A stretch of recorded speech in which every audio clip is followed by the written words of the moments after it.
হিন্দুস্তান কেবলসের জমি পরিদর্শন করলেন জেলাশাসক এস পন্নাম্বলম। সঙ্গে উপস্থিত ছিলেন ভূমি দপ্তরের অতিরিক্ত জেলাশাসক, শালানপুর ব্লক সমষ্টি উন্নয়ন আধিকারিক ও শালানপুর ব্লক ভূমি ও ভূমি রাজস্ব আধিকারিক।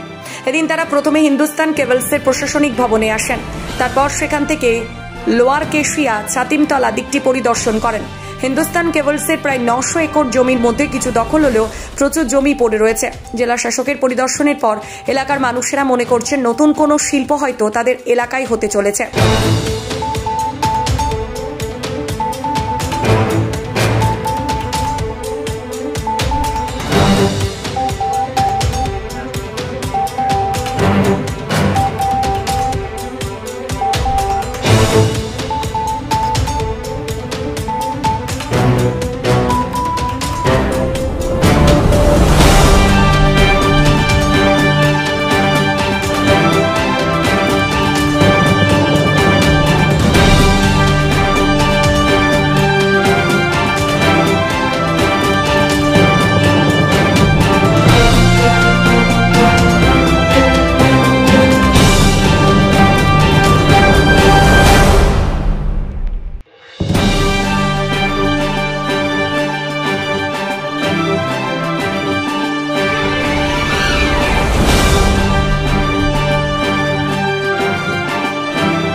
এ বিষয়ে হিন্দুস্তান পুনর্বাসন সমিতির সম্পাদক সুভাষ মহাজন, প্রাক্তন কর্মী ও নিরাপত্তারক্ষী কি জানাচ্ছেন দেখুন। যেহেতু পাশাপাশি থাকি, আমি শুনতে পেরেছি গভর্নমেন্ট, রাজ্য সরকার, অর্থাৎ আমি যা শুনলাম, রাজ্য সরকার শিল্পমন্ত্রী, শিল্প দপ্তর থেকে কাউকে পাঠিয়েছিল। 3-4টে গাড়ি আমিও দেখেছি। আমি সেদিন রাস্তার উপরেই ছিলাম, দাঁড়িয়েছিলাম। 3-4টে গাড়ি বেরোলো। তারপরে আমি জানতে পারলাম কি হ্যাঁ, এখানে আমাদের যে জায়গাটা আছে হিন্দুস্তান কেবলসের, সেটাকে দেখতে এসেছিল। পরে শুনলাম কিনা একটা ইন্ডাস্ট্রি করতে গভর্নমেন্ট চাইছে। যদি গভর্নমেন্ট ইন্ডাস্ট্রি করে তাহলে এর থেকে ভালো আর কিছু হতে পারে না। যেহেতু হিন্দুস্তান কেবলস বন্ধ হয়ে গেছে 2017 সালে, বহু লোকের এখানে মানে রিকোয়ারমেন্ট ছিল, আশেপাশে যারা এখানে থাকে বা এখনো থাকছে, কি যদি একটা গভর্নমেন্ট কোনো কিছু করতে চায়, সেন্ট্রাল গভর্নমেন্টই করুক, স্টেট গভর্নমেন্টই করুক, যদি কোনো কোম্পানিকে স্থাপিত করতে চাইছে, এর থেকে আর কিছু ভালো হতে পারে না। খুবই ভালো এটা। রাজ্য সরকার যদি এটা স্টেপ নিতে চাইছে, দ্যাটস ভেরি গুড। যদি কেন্দ্র সরকার নিতে চাইছে, আরো ভালো। কিন্তু একটা এখানে দরকার আছে। মানুষ কতটা আশার আলো দেখছে দেখুন, এই আশার ব্যাপারটা আমি কিভাবে বলবো আপনাকে, কেন কি আমরা তো প্রায় দেখে আসছি এটা।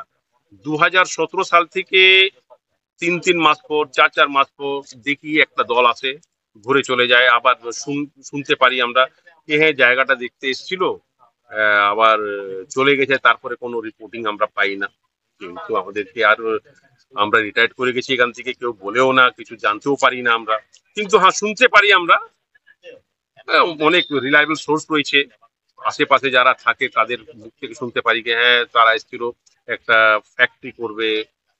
তো খুবই ভালো, যদি গভর্নমেন্ট একটা চাইছে খুবই ভালো। কেন নিচ্ছে না? এই যে বেদখল হয়ে আছে বা সেই সব কারণে যে উচ্ছেদ, মানে সেগুলোকে বেদখল মুক্ত করার জন্য সেই কারণ কি কিছু রয়েছে?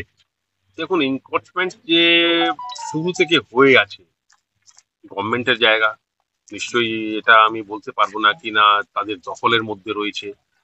কিছু হচ্ছে না, সবাই বসে আছে, করে কিছু খাচ্ছে, থাকছে, এটাই তো। আর কি কি করা যাবে? আজকে আমরা যা দেখতে পাচ্ছি সেন্ট্রাল গভর্নমেন্ট থেকে, আমি যদি একটা বলি, যত পিএসইউ ছিল ধীরে ধীরে করে সব বন্ধ করে দিয়েছে। কোথাও ভিআরএস দিয়ে, কোথাও প্রোডাকশন এফ্লুট হয়ে গেছে, প্রোডাকশন নেই। ধীরে ধীরে সব কিন্তু ইন্ডাস্ট্রি বন্ধ হচ্ছে, এটা কিন্তু মানতেই হবে। তখন কেন্দ্রীয় সরকার আমাদের হিন্দুস্তান কেবলসের কারখানাটা বন্ধ করে দিল। তখন থেকে আমাদের দাবি ছিল শ্রমিক অসংগঠিত যে ক্ষেত্রে যে শ্রমিক, তাদের বেতন, পিএফ এবং 58 60 যে বকেয়াগুলো ছিল, পিএফ পেনশন সহ সব অবিলম্বে ফেরত দিতে হবে। এরই পাশাপাশি এই ফাঁকা জমিতে আমাদের কেন্দ্রীয় সরকার বা রাজ্য সরকারের কোন শিল্প আমাদের এই ফাঁকা জমিতে এনে এলাকায় যে যুব কাজের যে আমাদের চাহিদা, সেই চাহিদাটাকে মিটিয়ে অর্থনৈতিক ব্যবস্থাকে ঠিক রাখতে হবে। এটা ছিল মূল আমাদের আন্দোলন। গত কয়েক বছর ধরে কেন্দ্রীয় সরকারের কাছে বারবার আমরা দাবি জানিয়েও কিছু যখন পাইনি, আমরা দেখতে পেলাম যে পশ্চিমবঙ্গে বিভিন্ন সময়ে আমাদের মুখ্যমন্ত্রী বিজনেস সামিট করছে, ওনার কাছেও আমরা আবেদন করার পরে আমরা দেখেছি বিগত 3 বছর ধরে রাজ্য সরকারের ভূমি দপ্তর থেকে যে মিউটেশন হিন্দুস্তান গ্যাস জমা দিত সেটাকে তারা নেওয়া বন্ধ করে দিয়েছে। পাশাপাশি দেখেছি গত 3 বছর ধরে প্রথমে ভূমির বিভিন্ন রকম সার্ভে আমাদের রাজ্য সরকার করেছে। পাশাপাশি আমরা কিছুদিন গত বছর দেখলাম আমরা পার্সোনাল সেক্রেটারি ওয়েস্ট বেঙ্গলের উনি এসে ভিজিট করে গেছেন, এবং গত কিছুদিন আগে আমাদের দেখলাম আমাদের ইন্ডাস্ট্রির যে আমাদের ওয়েস্ট বেঙ্গলে আমাদের অ্যাডিশনাল সেক্রেটারি উনি নিজে ভিজিট করে গেছেন। এবং গতকাল দেখলাম আমরা পশ্চিম বর্ধমানে district magistrate, additional district magistrate এবং ভূমি দপ্তরের বিভিন্ন অফিসাররা আমাদের হিন্দুস্তান কেবেলসকে ভিজিট করে গেছেন। আমরা আশাবাদী যে কেন্দ্রীয় সরকার না পারলেও আমাদের যে রাজ্য সরকার মমতা বন্দ্যোপাধ্যায় তার যে ব্যবসার বা শিল্প স্থাপনের যে একটা চেষ্টা, তা আমরা হিন্দুস্তান কেবেলসে দেখতে পাচ্ছি এবং আশাবাদী খুব তাড়াতাড়ি এই ফাঁকা জমিতে ছোটখাটো কি বড় কোনো শিল্প আমাদের রাজ্য সরকার এখানে করতে চলছে। তো এসেছিল, ওই ডিএমও ছিল, এসডিলার ছিল, আবার প্রশাসন ছিল, বিএলও ছিল, ওরা নিজের এরিয়াটা দেখছিল কেবেলসে কতটা ওর এরিয়া, এইখান থেকে বেরিয়ে চলে গেল পুরো এরিয়াটা দেখে পরে শালিমার পর্যন্ত গেছিলো, স্কুল সব দেখলো শালিমার পর্যন্ত, শালিমার অনেকক্ষণ ছিল ঘন্টাখানি, ওইখান থেকে ওরা আবার রিটার্ন চলে গেল। তারপরে কি হয়েছে সেটা তো আর ঠিক বলতে পারছি না, আমি ডিউটিতে ছিলাম না, তাই এটা শুনলাম। আপনি কি করেন এখানে? আমি সিকিউরিটি গার্ড দেখেন? হ্যাঁ। তো কতদিন ধরে রয়েছেন? আমি মনে হয় 14 বছর। হ্যাঁ, 14 বছর। 14 বছর। কি কে শালিমারে ছিলাম। কতজন রয়েছে এখানে? এইখানে 30 জন। কি মানে কি দেখাশোনা করেন? এই যে অফিসটা আছে, ফ্যাক্টরি গেট আছে, স্কুল আছে, গেট হাউস আছে।